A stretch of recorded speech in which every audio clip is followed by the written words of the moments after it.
शुरू करें। Okay okay, thank you सेंसे। पेज नंबर 364, सप्ततितमः सर्गः। दूतों का भरत को उनके नाना और मामा के लिए उपहार की वस्तुएं अर्पित करना और वशिष्ठ जी का संदेश सुनाना, भरत का पिता आदि की कुशल पूछना और नाना से आज्ञा तथा उपहार की वस्तुएं पाकर शत्रुघ्न के साथ अयोध्या की ओर प्रस्थान करना। इस प्रकार भरत जब अपने मित्रों को स्वप्न का वृत्तांत बता रहे थे, उसी समय थके हुए वाहनों वाले वे दूत उस रमणीय राजगृहपुर में प्रविष्ट हुए, जिसकी खाई को लांघने का कष्ट शत्रुओं के लिए असह्य था। नगर में आकर वे दूत केकय देश के राजा और राजकुमार से मिले तथा उन दोनों ने भी उनका सत्कार किया। फिर वे भावी राजा भरत के चरणों का स्पर्श करके उनसे इस प्रकार बोले, कुमार, पुरोहित जी तथा समस्त मंत्रियों ने आपसे कुशल मंगल कहा है। अब आप यहाँ से शीघ्र चलिए। अयोध्या में पुरोहित जी मालूम है कौन है? व्यास जी के लिए बोल रहे थे। व्यास नहीं, वशिष्ठ जी के लिए बोल रहे थे। वशिष्ठ जी सूर्यवंश की परमानेंट पुरोहित है। व्यास जी याद आ गए। श्लोक संख्या 3। कुमार, पुरोहित जी तथा समस्त मंत्रियों ने आपसे कुशल मंगल कहा है। अब आप यहाँ से शीघ्र चलिए। अयोध्या में आपसे अत्यंत आवश्यक कार्य है। विशाल नेत्रों वाले राजकुमार। ये काम कौन दिया था पुरोहित का काम? रघु के टाइम पे वशिष्ठ जी। ये नौकरी कौन दिया उनको? खुद लिए थे या दिए थे?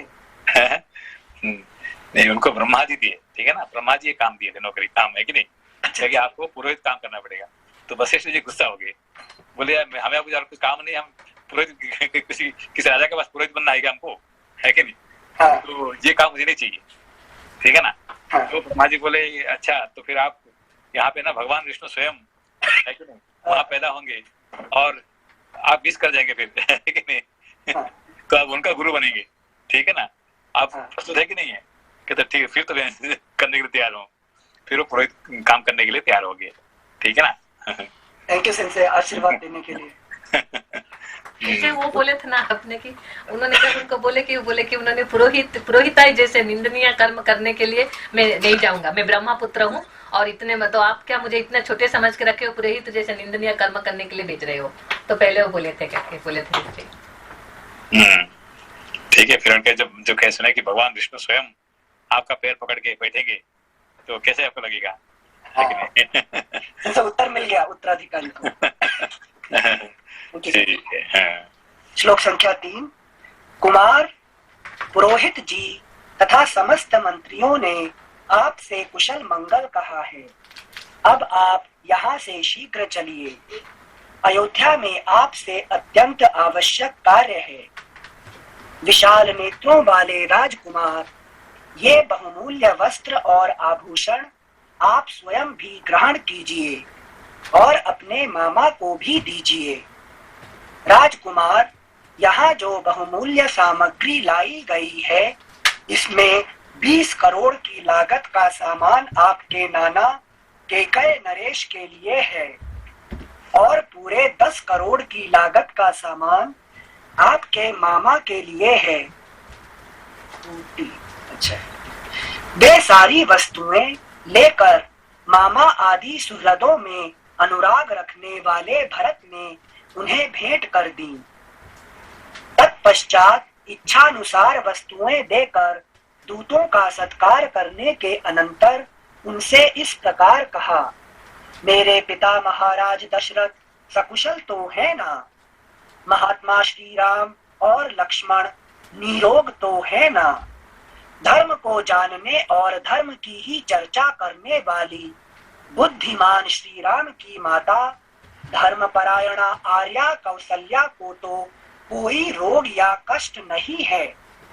क्या वीर लक्ष्मण और शत्रुघ्न की जननी मेरी मझली माता धर्मज्ञा सुमित्रा स्वस्थ और सुखी हैं, जो सदा अपना ही स्वार्थ सिद्ध करना चाहती और अपने को बड़ी बुद्धिमती समझती है।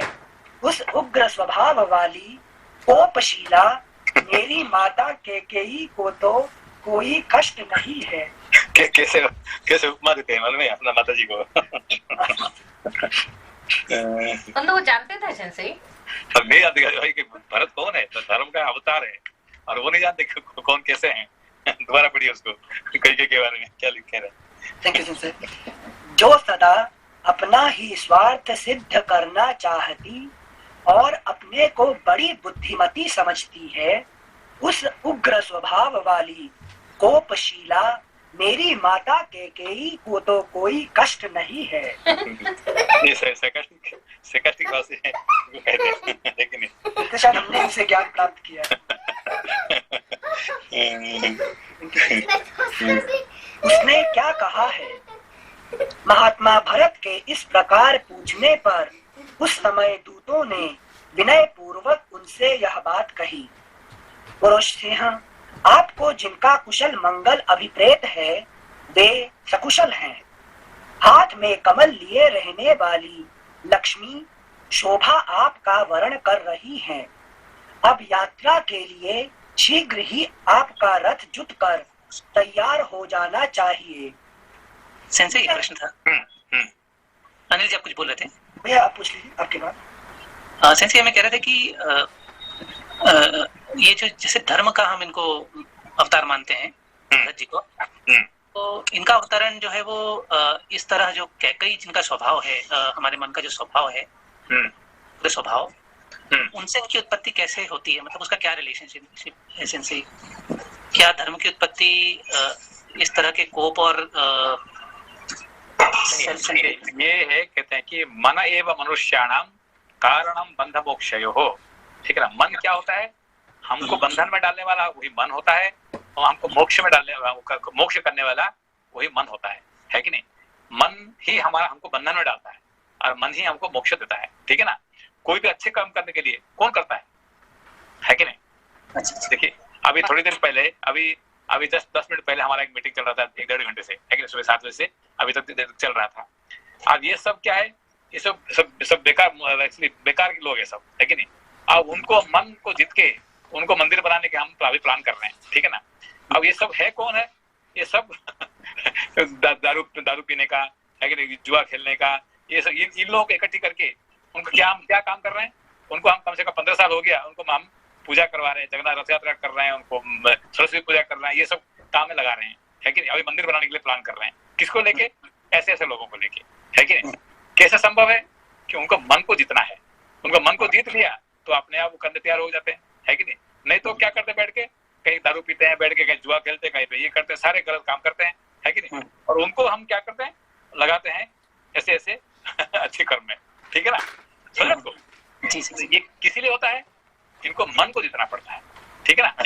हाँ, तो यही तो मन से ही सब कुछ होता है। ठीक है ना? मन से ही मतलब धर्म की उत्पत्ति भी वहीं से होती है। हाँ, धर्म को तो देखिए एक्चुअली देखिए क्या होता है कि बहुत पहले की बात है, इन लोग मुझे बुलाए कि पंडित जी आइए हमारे साथ आइए। मैंने क्या करेंगे? आप पीने के जाएंगे ना? मैं तो पीता नहीं, मैं क्या करूं, है कि नहीं? तो चलिए तो जुआ खेलते हैं। मैं जुआ तो खेलता नहीं, फिर क्या करेंगे, है कि नहीं? तो फिर आइए गसिप करेंगे। मैंने कहा गसिप तो मैं करता नहीं, फिर क्या करेंगे? तो करते क्या आप? मैंने कहा कोई पूजा पाठ करो, कोई ध्यान करो, कोई शास्त्र पढ़ो तो मैं आ जाऊंगा, है कि नहीं? क्या हम जापान इसलिए आए हैं क्या?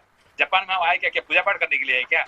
तो ठीक है, तुम तो अपना करते रहो, मैं अपना करते रहेंगे, फिर मुझे क्यों बुला रहे हैं आप, है कि नहीं? तो ऐसा करते शुरू हुआ किस वजह से उसमें तैयार हो गए 1 2 3 4 करते अभी क्या कि सारे ग्रुप इकट्ठे हो गए। अब वो काम छोड़ के अभी क्या करते कंटिन्यूअसली पूजा चलते रहा है। एक पूजा दूसरा पूजा, सरस्वती पूजा होता था, फिर रथ यात्रा हुआ, फिर गणेश पूजा हुआ, फिर है कि नहीं? चलते रहा हमसे, है कि नहीं? तो इनको मन को जीतने के बाद धीरे सारे काम करते हैं, है कि नहीं? इसीलिए मैंने 1.5 घंटे उनके लिए लगा, अभी काम कर रहा था उनके लिए, उनको मन को जीतने का। ठीक है ना?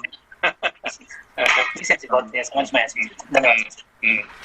जैसे आपने जब सिचुएशन एक्सप्लेन की और जो राम जी ने राम सेतु बनवा लिया था वानरों से, तो वहाँ शक्ति वानरों की थी, राम जी ने उनका मन जीता, लेकिन उन वानरों को पता था क्या कि मेरे मन में शुद्धता आई और मैं इस कृत्य के लिए नहीं, यही तो बात है। देखिए, जो वानर देखिए, भगवान ने राम ने कुछ काम किया है क्या? नहीं कुछ नहीं किए, है कि नहीं? बस वो तो सिर्फ वहां पे खड़े रहते हैं। और सब काम कौन किए हैं, है कि नहीं? वानर, भालू, इवन गिलहरी भी वो अपने काम किया, सब लोग किए हैं, है कि नहीं? और राम जी कुछ नहीं किए, वो तो खड़े रहते वहां पे, है कि नहीं? तो सारे काम कैसे हो गया? इतने बड़ा पुल है कि दुनिया का सबसे बड़ा पुल उस जमाने में कैसे बन गया? बस यही लोगों ने किए, है कि नहीं? तो उनसे काम कैसे करवाए? उनका मन को जीत के, ठीक है ना? अच्छा। मतलब उनके मन को जीता गया, पर उनको भी ये आभास नहीं है कि ओके वो भी एनलाइटन हो गए बाय डूइंग दैट एक्शन। नहीं, वो तो बस उनमें से ही बहुत सारे लोग हैं, है कि नहीं?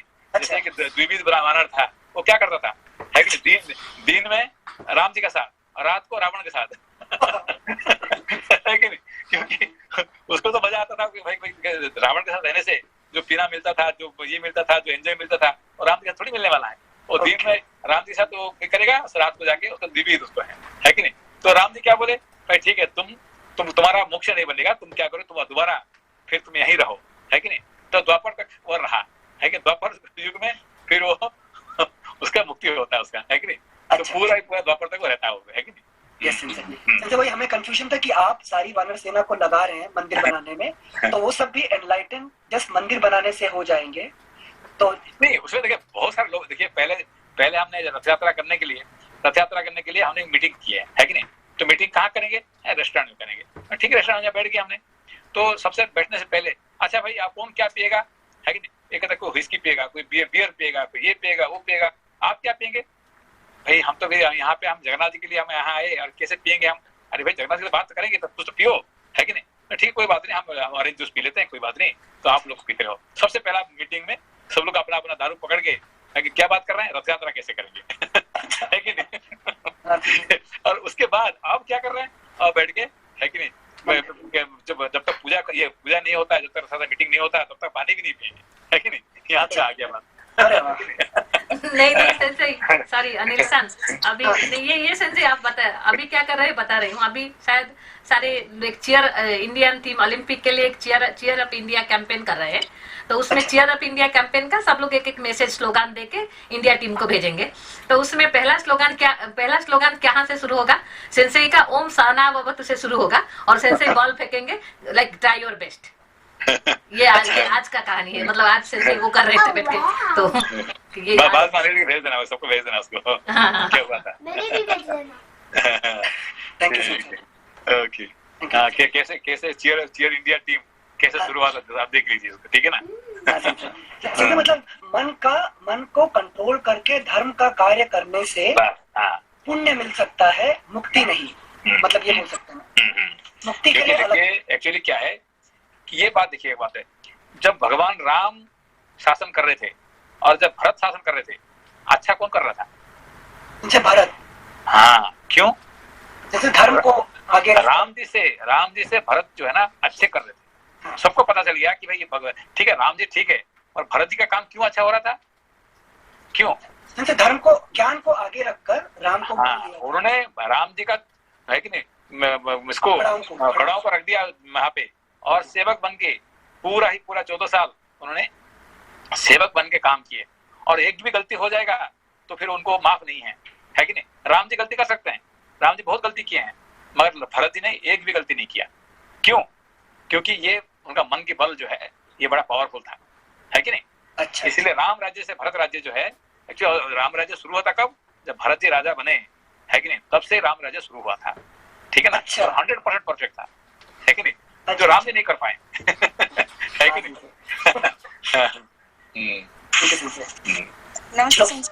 नमस्ते। संजय, ये थोड़ा समझ में नहीं है कि मतलब भरत जी राम जी को आगे रख के कर रहे थे, फिर उनके अभी क्या है कि अभी जो कई ना क्या मांगे थे कि मेरा बेटा राजा बने और राम जो है जंगल जाएंगे 14 साल तक, ठीक है ना? हाँ। तो भरत ने क्या कहे, तू उसको क्या, तुमने क्या कर दिया, है कि नहीं? तो उन्होंने तो पूरा नाराज हो गए, है कि नहीं? तो उनको फिर जाके फिर राम जी को मिले और वहां से उनका खड़ाऊ लेके आए और उनका बैठाए कि भाई मैं राजा नहीं, राजा कौन है? राम है, और मैं कौन हूँ? राम जी का सेवक हूँ। सेवक बन के काम कर रहे हैं। तो सेवक बन के मालिक नहीं है। सेवक बन के काम करने से क्या होता है कि एक भी गलती का तो माफ नहीं होता है। मैं आगे नहीं, क्यों? मालिक नहीं हूँ वहां पे, तो गलती कुछ भी हो जाएगा तो उसका माफ नहीं है। इसीलिए उन्होंने क्या डिक्लेयर किया कि एक भी गलती हो जाए तो मैं आत्महत्या कर लेता हूँ, है कि नहीं? तो कौन करेगा? भरत जी का ये सुन के, है कि नहीं? तो है कि इतने परफेक्ट काम किए उन्होंने 14 साल, जो है कि जो खुद भगवान राम खुद आने के बाद भी वो नहीं कर पाए, जो कि भरत करके दिखाए, है कि नहीं? तो लोग इतने खुश थे, है कि नहीं? धन्यवाद सर। Thank you sir. श्लोक संख्या 12। पुरुष सिंह, आपको जिनका कुशल मंगल अभिप्रेत है वे सकुशल हैं। हाथ में कमल लिए रहने वाली लक्ष्मी शोभा आपका वरण कर रही है। अब यात्रा के लिए शीघ्र ही आपका रथ जुत कर तैयार हो जाना चाहिए। उन दूतों के ऐसा कहने पर भरत ने उनसे कहा, अच्छा। अगला पृष्ठ 365। अच्छा, मैं महाराज से पूछता हूँ कि दूत मुझसे शीघ्र अयोध्या चलने के लिए कह रहे हैं, आपकी क्या आज्ञा है? देखिए अभी पुरोहित जी का, वशिष्ठ जी का आदेश है, ठीक है ना? तो दूत आए हैं कहाँ से? कि अयोध्या से। और ये किसको पूछते जाके, है कि नहीं? महाराज को पूछने, भाई मैं जा सकता हूँ, है कि नहीं? कौन सा महाराज? कि जिस देश में है उस देश का राजा को पूछते हैं कि मैं जा सकता हूँ कि नहीं जा सकता हूँ, आपका आदेश क्या है? अच्छा, यही भरत है। समझ में? भरत को धर्म को पूरा फॉलो करना। हाँ, क्योंकि वो एक्चुअली क्या करना चाहिए, जो दौड़ भाग के जाना, यार भाई मुझे आदेश मिला है वहां जाने के लिए, जल्दी भागो, मैं जा रहा हूँ नहीं कह रहे, मैं क्या करूँ, जा सकता हूँ क्या? है कि देखो क्या पूछ रहे हैं भरत जी का, है कि नहीं? इसको कहते हैं धर्म, है कि नहीं? क्योंकि अभी वो किसका अंडर में है? नाना जी का अंडर में है, कई राज है कि नहीं? राजा का अंडर में है, तो राजा को बिना पूछे वो नहीं जा सकते हैं। आपका क्या आदेश है कि नहीं? Thank you sir. श्लोक संख्या 14। दूतों से ऐसा कहकर राजकुमार भरत उनसे प्रेरित हो नाना के पास जाकर बोले, राजन, मैं दूतों के कहने से इस समय पिताजी के पास जा रहा हूँ। पुनः जब आप मुझे याद करेंगे यहाँ आ जाऊंगा। अनिल सर, एक मिनट से ये जो 12 नंबर श्लोक में वो जो बोल रहे हैं दूत लोग, पुरुष सिंह आपको जिनका कुशल मंगल अभिप्रेत है वे सकुशल हैं, तो यहाँ दूत लोग झूठ नहीं बोल रहे हैं क्या? वो तो अयोध्या में तो इतने सारे प्रॉब्लम है ना अभी। नहीं, अभी बता देंगे तो क्या होगा? मतलब भरत वही अभी आप पहले से बता देंगे, आपका पिताजी का मृत्यु हो गया, आपका भाई जंगल में चला गया, आप ये कर दिया, तो फिर वो क्या होगा? उनका मनोबल घट जाएगा और उनको वहां से, है कि नहीं, कम से कम 7 दिन लगता है वहां से आने में। कई देश से, कौशल जैसे अयोध्या आने में कम से कम 7 दिन लगता है कि नहीं? तो वो घोड़े में आएंगे तो रास्ता में क्या होगा, है कि नहीं? तो आ सकते हैं क्या? तो मतलब दूत का भी जो काम होता है, जो कि वशिष्ठ जी जैसे आज्ञा दिए, मतलब दूत का भी जो काम होता है कि ऐसे नहीं कि मैं अपना कुछ आड़ करूंगा, तो they have to follow the service rule. हाँ, वो मशीन जैसे ही होंगे, ठीक है ना?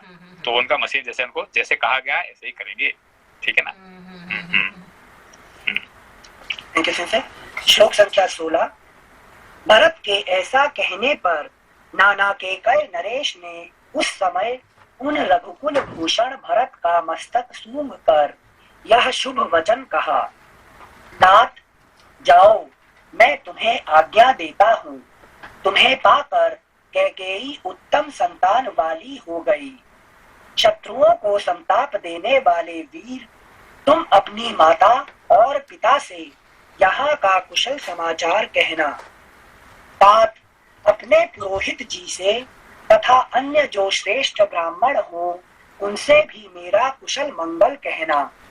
उन महाधनुर्धर दोनों भाई श्री राम और लक्ष्मण से भी यहाँ का कुशल समाचार सुना देना।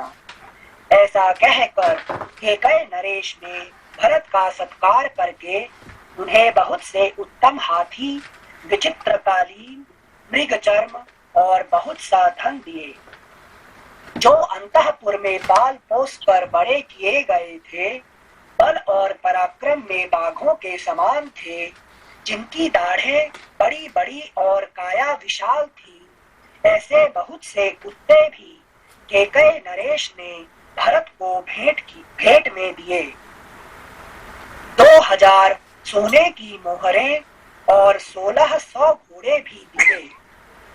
इस प्रकार केकय नरेश ने केकई कुमार भरत को सत्कार पूर्वक बहुत सा धन दिया।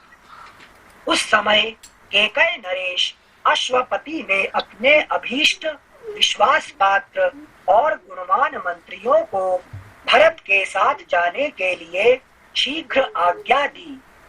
भरत के मामा ने उन्हें उपहार में दिए जाने वाले फल के रूप में ईरावान पर्वत और इंद्रशिर नामक स्थान के आसपास उत्पन्न होने वाले बहुत से सुंदर सुंदर हाथी तथा तेज चलने वाले सुशिक्षित खच्चर दिए। उस समय जाने की जल्दी होने के कारण केकई पुत्र भरत ने केकय राज के दिए हुए उस धन का अभिनंदन नहीं किया। उस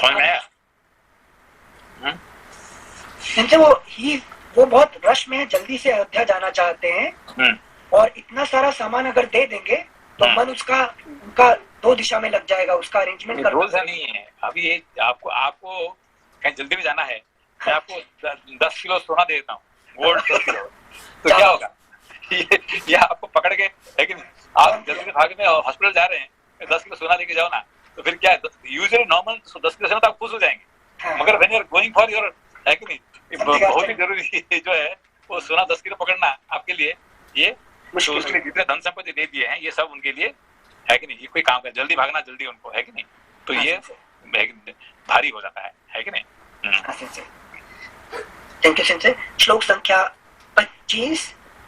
उस अवसर पर उनके हृदय में बड़ी भारी चिंता हो रही थी। इसके 2 कारण थे। एक तो दूत वहां से चलने की जल्दी मचा रहे थे, दूसरे उन्हें दुर्स्वप्न का दर्शन भी हुआ था।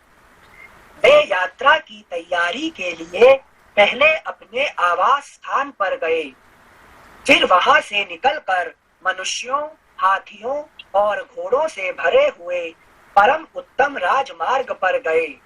उस समय भरत जी के पास बहुत बड़ी संपत्ति जुट गई थी। सेंसे अभी हमने जो इसमें मैप में देखा था, तो कैकई देश थोड़ा पंजाब से थोड़ा पास में चंडीगढ़ तरफ लगता है।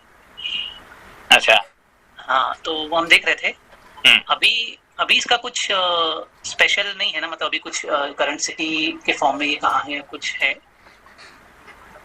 उसके बारे में पता करना पड़ेगा थोड़ा। हाँ, मतलब वो जो रूट बता रहे थे जाने का, वो उस वजह से हमें जिज्ञासा हुआ था कि कहाँ है, देखते हैं। तो बाद में आएगा, उनको 7 दिन कम से कम 7 दिन स्पीड जाने से 7 दिन लगता है उनको। हाँ जी सर, देखिए। Thank you. Thank you sir. श्लोक संख्या 27। सड़क को पार करके श्रीमान भरत ने राजभवन के परम उत्तम अंतःपुर का दर्शन किया और उसमें वे बेरोक टोक घुस गए। वहां नाना नानी, मामा युधाजित और मामी से विदा ले शत्रुघ्न सहित रथ पर सवार हो भरत ने यात्रा आरंभ की। गोलाकार पहिए वाले 100 से भी अधिक रथों में ऊंट, बैल, घोड़े और खच्चर जोत कर सेवकों ने जाते हुए भरत का अनुसरण किया।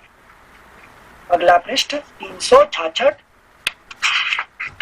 शत्रुहीन महामना भरत अपनी और मामा की सेना से सुरक्षित हो शत्रुघ्न को अपने साथ रथ पर लेकर नाना के अपने ही समान माननीय मंत्रियों के साथ मामा के घर से चले, मानो कोई सिद्ध पुरुष इंद्रलोक से किसी अन्य स्थान के लिए प्रस्थित हुआ हो। इस प्रकार इन्होंने क्या कर दिया कि जितना जो धन संपत्ति दे दिए, जो साथ में आ रहे थे ना, आप लोग आराम से आओ, है कि नहीं, मैं तो भागना हूँ, जल्दी से भागना है, आप लोग लेके आराम से सब आना है कि नहीं। पीछे हाँ, जाओ आराम से आना, दौड़ने की जरूरत नहीं है कि नहीं। इस प्रकार श्री वाल्मीकि निर्मित आर्ष रामायण आदि काव्य के अयोध्या कांड में 70वां सर्ग पूरा हुआ। 1सप्ततितमः सर्गः। रथ और सेना सहित भरत की यात्रा। विभिन्न स्थानों को पार करके उनका उज्जीहाना नगरी के उद्यान में पहुंचना और सेना को धीरे धीरे आने की आज्ञा दे स्वयं रथ द्वारा तीव्र वेग से आगे बढ़ते हुए साल वन को पार करके अयोध्या के निकट जाना, वहां से अयोध्या की दुर्वस्था देखते हुए आगे बढ़ना और सारथी से अपना दुख पूर्ण उद्गार प्रकट करते हुए राजभवन में प्रवेश करना। राजगृह से निकलकर पराक्रमी भरत पूर्व दिशा की ओर चले। फुटनोट: अयोध्या से जो 5 दूत चले थे वे सीधी राह से राजगृह में आए थे, अतः उनके मार्ग में जो जो स्थान पड़े थे वे भरत के मार्ग में नहीं पड़े थे। भरत के साथ रथ और चतुरंगिणी सेना थी, अतः उसके निर्वाह के अनुकूल मार्ग से चलकर वे अयोध्या पहुंचे थे। इसलिए इनके मार्ग में सर्वथा नए ग्रामों और स्थानों का उल्लेख मिलता है। Footnote ends. उन तेजस्वी राजकुमार ने मार्ग में सुदामा नदी का दर्शन करके उसे पार किया।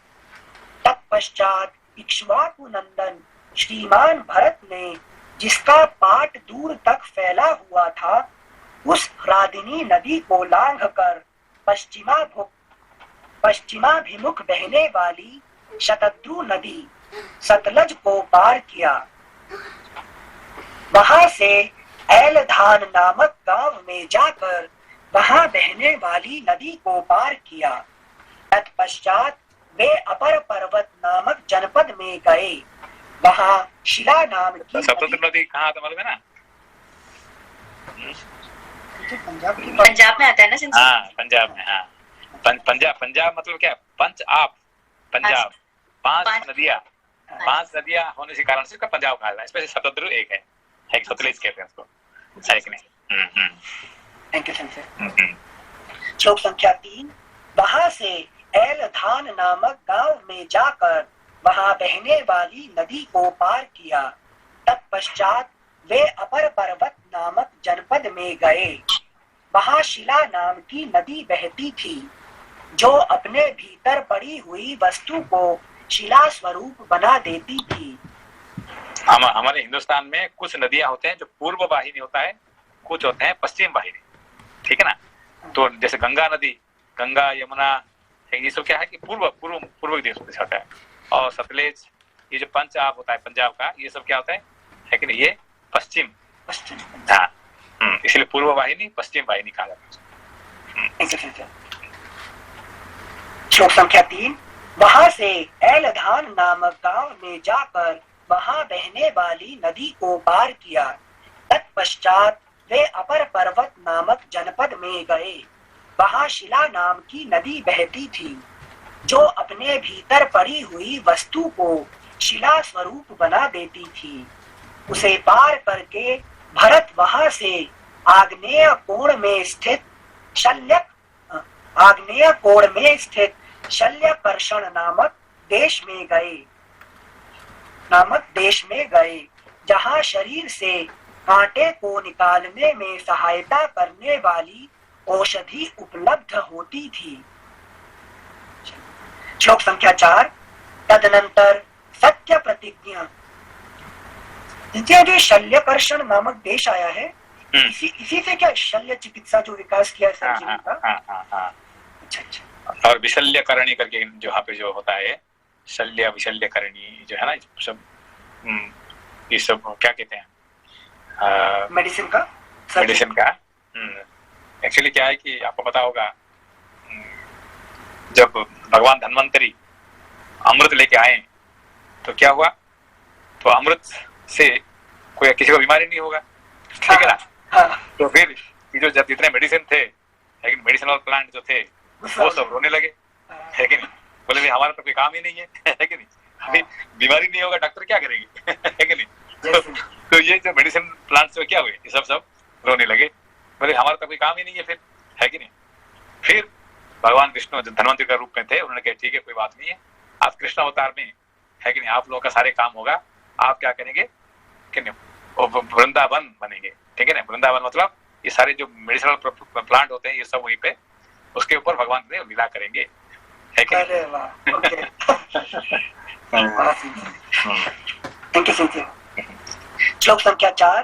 तदनंतर सत्य प्रतिज्ञा भरत ने पवित्र होकर शिलावहा नामक नदी का दर्शन किया, जो अपनी प्रखर धारा से शिलाखंडों, बड़ी बड़ी चट्टानों को भी बहा ले जाने के कारण उक्त नाम से प्रसिद्ध थी।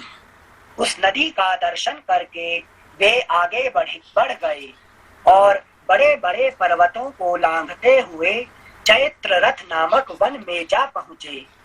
तत्पश्चात पश्चिम वाहिनी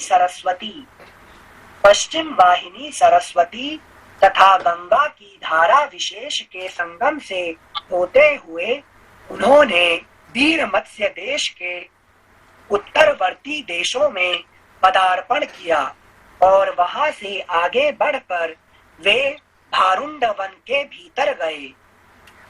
फिर अत्यंत वेग से बहने वाली तथा पर्वतों से घिरी होने के कारण अपने प्रखर प्रवाह के द्वारा कलकल नाद करने वाली उलिंगा नदी को पार कैसे पढ़े? कुलिंगा नदी को पार करके यमुना के तट पर पहुंचकर उन्होंने सेना को विश्राम कराया। थके हुए घोड़ों को नहलाकर उनके अंगों को शीतलता प्रदान करके उन्हें छाया में घास आदि देकर आराम करने का अवसर दे राजकुमार भरत स्वयं भी स्नान और जलपान करके रास्ते के लिए जल साथ ले आगे बढ़े। मंगलाचार से युक्त हो मांगलिक रथ के द्वारा उन्होंने, जिसमें मनुष्यों का, अगला पृष्ठ 367, जिसमें मनुष्यों का बहुधा आना जाना या रहना नहीं होता था, उस विशाल वन को उसी प्रकार वेग पूर्वक पार किया जैसे वायु आकाश को लांघ जाती है। तत्पश्चात अंशुधान नामक ग्राम के पास महानदी भागीरथी गंगा को दुस्तर जानकर रघुनंदन भरत तुरंत ही प्रागवट नाम से विख्यात नगर में आ गए। प्रागवट नगर में गंगा को पार करके वे कुटी कोष्टिका नाम वाली नदी के तट पर आए। प्रागवट मतलब क्या है? नहीं, बट वृक्ष बोलते हैं ना, बट वृक्ष। हाँ संजय। प्राग मतलब पहले बट वृक्ष था, है कि नहीं यहाँ पे। प्राग मतलब पहले बट, है कि नहीं, बट वृक्ष। अच्छा, थैंक यू संजय। श्लोक संख्या 10। प्रागवट नगर में गंगा को पार करके वे कुटी कोष्टिका नाम वाली नदी के तट पर आए और सेना सहित उसको भी पार करके धर्मवर्धन नामक ग्राम में जा पहुंचे।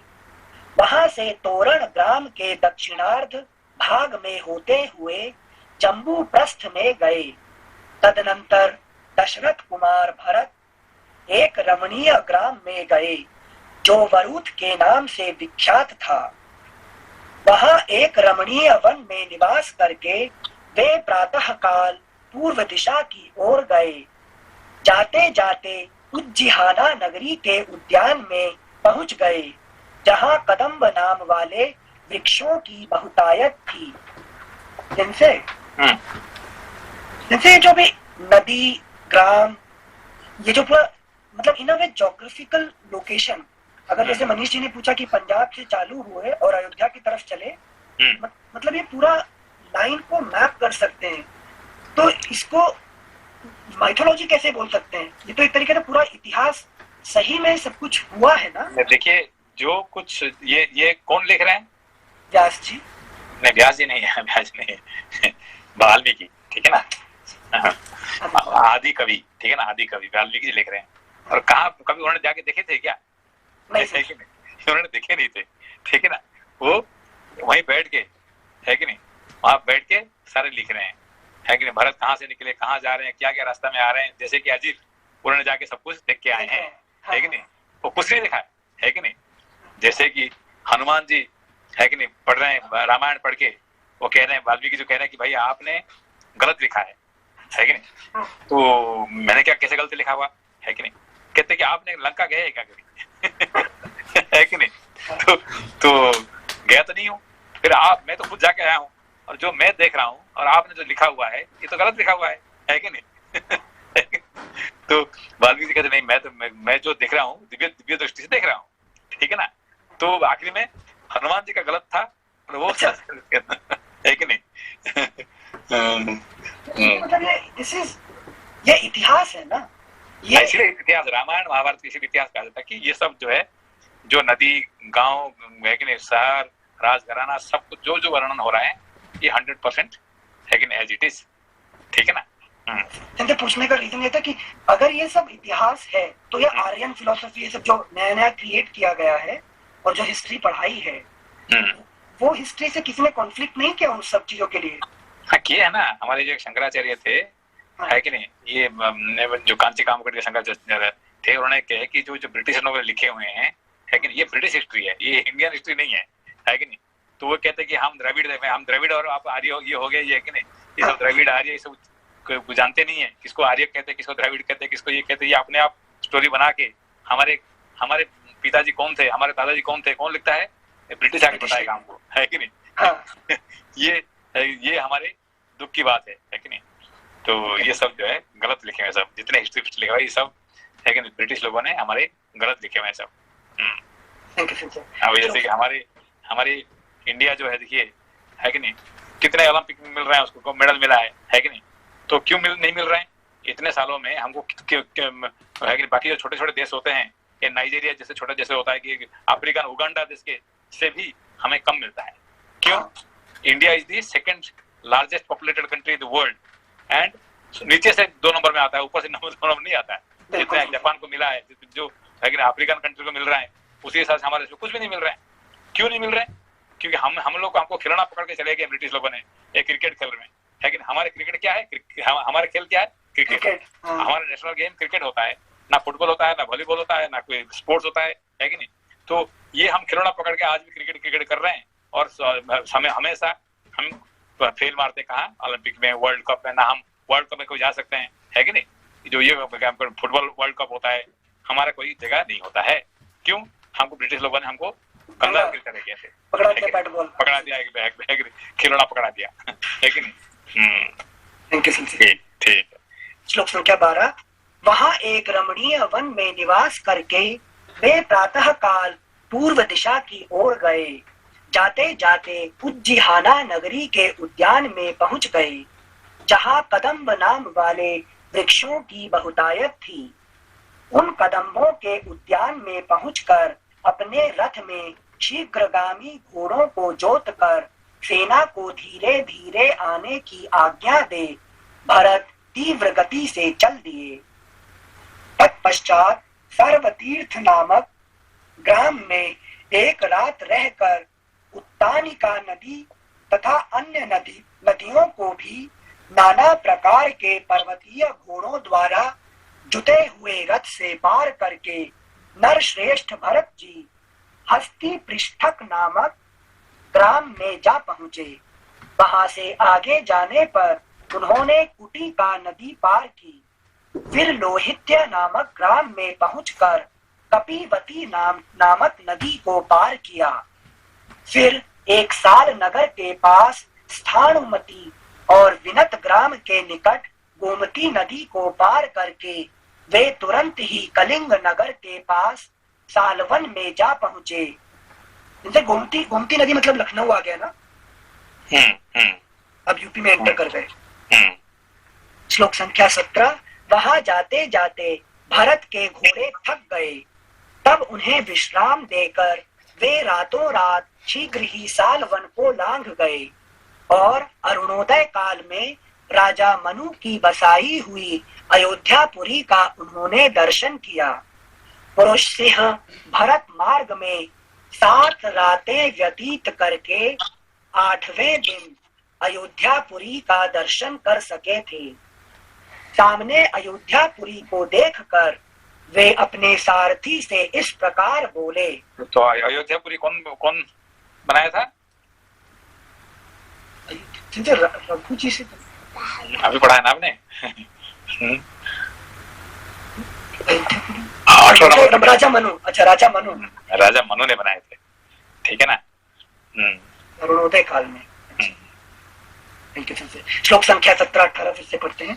वहां जाते जाते भरत के घोड़े थक गए, तब उन्हें विश्राम देकर वे रातों रात शीघ्र ही साल वन को लांघ गए और अरुणोदय काल में राजा मनु की बसाई हुई अयोध्यापुरी का उन्होंने दर्शन किया।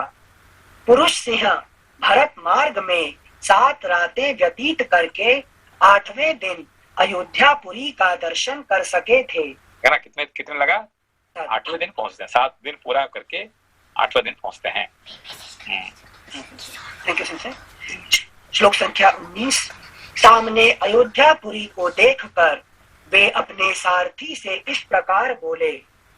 सूत, पवित्र उद्यानों से सुशोभित यह यशस्विनी नगरी आज मुझे अधिक प्रसन्न नहीं दिखाई देती है। यह वही नगरी है जहाँ निरंतर यज्ञ याग करने वाले गुणवान और वेदों के पारंगत विद्वान ब्राह्मण निवास करते हैं, जहाँ बहुत से धनियों की भी बस्ती है तथा राजर्षियों में श्रेष्ठ महाराज दशरथ जिसका पालन करते हैं। वही अयोध्या इस समय दूर से सफेद मिट्टी के धूह की भांति दिख रही है। पहले अयोध्या में चारों ओर नर नारियों का महान तुमुल नाद सुनाई पड़ता था, परंतु आज मैं उसे नहीं सुन रहा हूँ। सायंकाल के समय लोग उद्यानों में प्रवेश करके वहां क्रीड़ा करते और उस क्रीड़ा से निवृत्त होकर सब ओर से अपने घरों की ओर दौड़ते थे।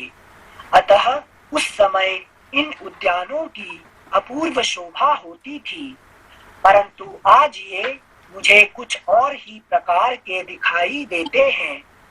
वे ही उद्यान आज कामी जनों से परित्यक्त होकर रोते हुए से प्रतीत होते हैं। सारथे, यह पुरी मुझे जंगल सी जान पड़ती है। अब यहाँ पहले की भांति घोड़ों, हाथियों तथा दूसरी सवारियों से आते जाते हुए श्रेष्ठ मनुष्य नहीं दिखाई दे रहे हैं। अगला पृष्ठ 368। जो उद्यान पहले मदमत्त एवं आनंद मग्न भ्रमरों, कोकिलों और नर नारियों से भरे प्रतीत होते थे तथा लोगों के प्रेम मिलन के लिए अत्यंत गुणकारी अनुकूल सुविधाओं से संपन्न थे, उन्हीं को आज मैं सर्वथा आनंद शून्य देख रहा हूँ। महामार्ग पर वृक्षों के जो पत्ते गिर रहे हैं, उनके द्वारा मानो वे वृक्ष करुण क्रंदन कर रहे हैं और उनसे उपलक्षित होने के कारण वे उद्यान आनंदहीन प्रतीत होते हैं। राग युक्त मधुर कलरव करने वाले मत वाले मृगों और पक्षियों का तुमुल शब्द अभी तक सुनाई नहीं पड़ रहा है। चंदन और अगुरु की सुगंध से मिश्रित तथा धूप की मनोहर गंध से व्याप्त निर्मल मनोरम समीर आज पहले की भांति क्यों नहीं प्रवाहित हो रहा है। वादन दंड द्वारा बजाई जाने वाली भेरी, मृदंग और वीणा का जो आघात जनित शब्द होता है, वह पहले अयोध्या में सदा होता रहता था। कभी उसकी गति अवरुद्ध नहीं होती थी, परंतु आज वह शब्द ना जाने क्यों बंद हो गया है।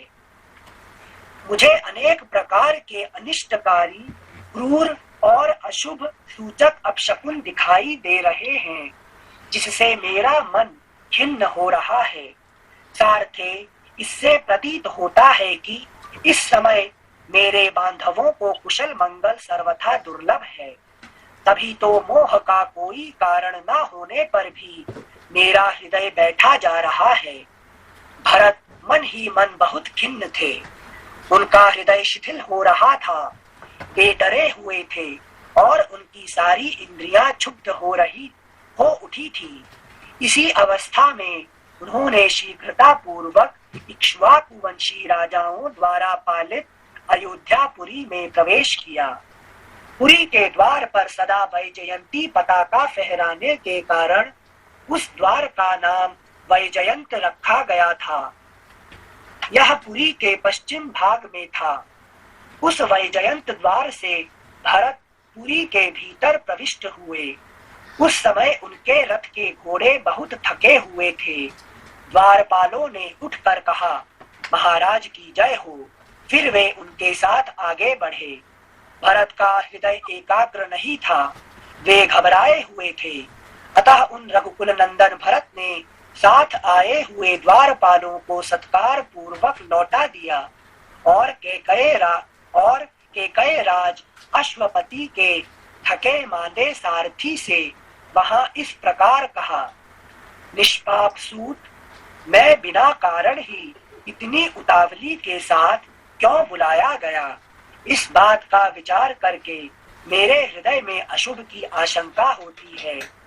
मेरा दीनता रहित स्वभाव भी अपनी स्थिति से भ्रष्ट सा हो रहा है।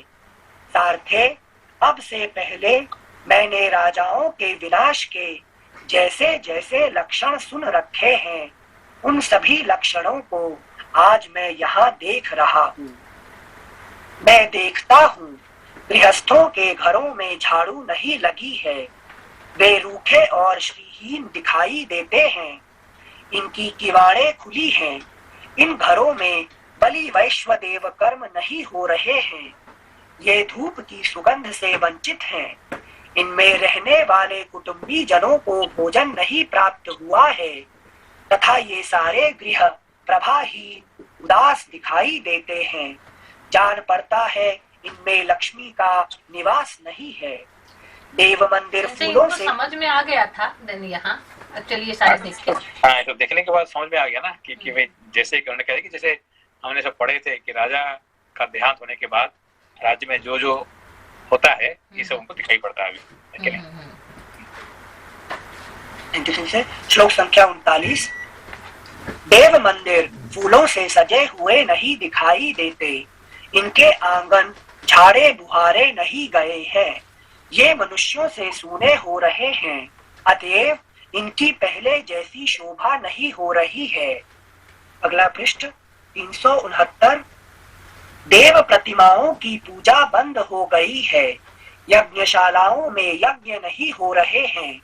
फूलों और मालाओं के बाजार में आज बिकने की कोई वस्तुएं नहीं शोभित हो रही हैं। यहाँ पहले के समान पनिये भी आज नहीं दिखाई देते हैं। चिंता से उनका हृदय उद्विग्न जान पड़ता है और अपना व्यापार नष्ट हो जाने के कारण वे संकुचित हो रहे हैं। देवालयों तथा चैत्य देव वृक्षों पर जिनका निवास है वे पशु पक्षी दीन दिखाई दे रहे हैं। मैं देखता हूँ नगर के सभी स्त्री पुरुषों का मुख मलिन है। उनकी आंखों में आंसू भरे हैं और वे सब के सब दीन, चिंतित, दुर्बल तथा उत्कंठित हैं।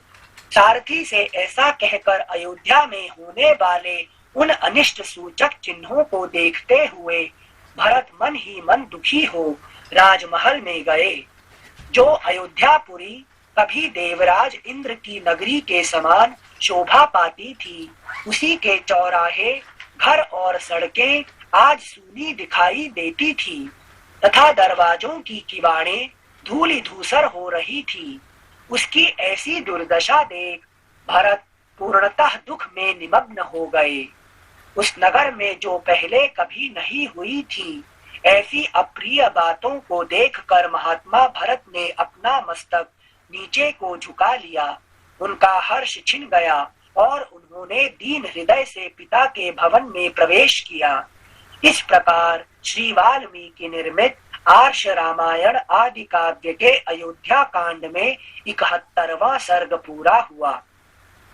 270तमः सर्गः। भरत का कैकेयी के भवन में जाकर उसे प्रणाम करना, उसके द्वारा पिता के परलोकवास का समाचार पा दुखी हो विलाप करना तथा श्री राम के विषय में पूछने पर कैकेयी द्वारा उनका श्री राम के वनगमन के वृत्तांत से अवगत होना। तदनंतर पिता के घर में पिता को न देखकर भरत माता का दर्शन करने के लिए अपनी माता के महल में गए। क्यों माता के पास गए? पिताजी के बारे में जानने के लिए। क्यों? और दूसरे के करने के माता के घर में क्यों है? वही कारण हो सकती है। नहीं, वो नहीं वो है। सबसे प्यारी थी सेंसे, नहीं ना, कैकेयी सबसे क्लोज थी, इनको भरत को पता था। हाँ, जब दशरथ जी उनका अपना घर में नहीं होंगे तो जरूर कैकेयी के घर में होंगे। ओके, इसीलिए वहाँ गए, वहाँ पे है कि नहीं? समझ गया। माता को मिलने के लिए नहीं है, वो दशरथ को पिता जी मिलने के लिए वहीं गए। अच्छा, थैंक यू सिंह। श्लोक संख्या 1। तदनंतर पिता के घर में पिता को न देखकर भरत माता का दर्शन करने के लिए अपनी माता के महल में गए। अपने परदेश गए हुए पुत्र को घर आया देख उस समय कैकेयी हर्ष से भर गई और अपने सुवर्णमय आसन को छोड़ उछल कर खड़ी हो गई। धर्मात्मा भरत ने अपने उस घर में प्रवेश करके देखा कि सारा घर श्रीहीन हो रहा है। फिर उन्होंने माता के शुभ चरणों का स्पर्श किया। अपने यशस्वी पुत्र भरत को छाती से लगाकर कैकेयी ने उनका मस्तक सूंघा और उन्हें गोद में बिठाकर पूछना आरंभ किया, बेटा, तुम्हें अपने नाना के घर से चले आज कितनी रातें व्यतीत हो गई। तुम रथ के द्वारा बड़ी शीघ्रता के साथ आए हो, रास्ते में तुम्हें अधिक थकावट तो नहीं हुई? जब इतने बड़ा घटना हो चुका है, पिताजी मर गए, इसने पूछ के क्या पूछ रही है कि नहीं? मन है सिंह, है कि नहीं? यही मन है कि नहीं? तुम्हारे नाना सकुशल तो है ना? अब ये तो अपना पति मर गई है कि नहीं? मर गया है, और बेटा है ये जैसे, तो उसको पूछ रहे कि नाना सकुशल है कि नहीं, सब लोग ये ठीक नहीं है कि नहीं? मेरे पिताजी ठीक है। तुम्हारे नाना सकुशल तो है ना? तुम्हारे मामा युधाजित तो कुशल से हैं। बेटा, जब तुम यहाँ से गए थे तब से लेकर अब तक सुख से रहे हो ना? जैसे ये युधाजित जो है ये महाभारत में भी आते हैं, वही वाले हैं क्या ये? नहीं, नाम तो सेम नाम बहुत आता है ना। ये भरत वहाँ पे भी महाभारत में भी आता है, महाभारत है कि नाम तो एक जैसे काफी होता है ना, है कि नहीं? Okay, thank you. जैसे कि सेंसे यहाँ जो अभी थोड़ी देर पहले पढ़े ना हम, कैकेयी नरेश अश्वपति, जो कैकेयी की पिता, उनका नाम भी अश्वपति है। और आपने पढ़ाए थे कि जो सावित्री की पिता मद्रा नरेश, वो भी अश्वपति है। तो सेम नेम बार बार आता है, ठीक है ना? श्लोक संख्या 7। कैकेयी के इस प्रकार प्रिय वाणी में पूछने पर। श्लोक संख्या 6। तुम्हारे नाना सकुशल तो है ना? तुम्हारे मामा युधाजित तो कुशल से हैं। बेटा, जब तुम यहाँ से गए थे तब से लेकर अब तक सुख से रहे हो ना? ये सारी बातें मुझे बताओ। कैकेयी के इस प्रकार प्रिय वाणी में पूछने पर दशरथ नंदन, अगला पृष्ठ 370।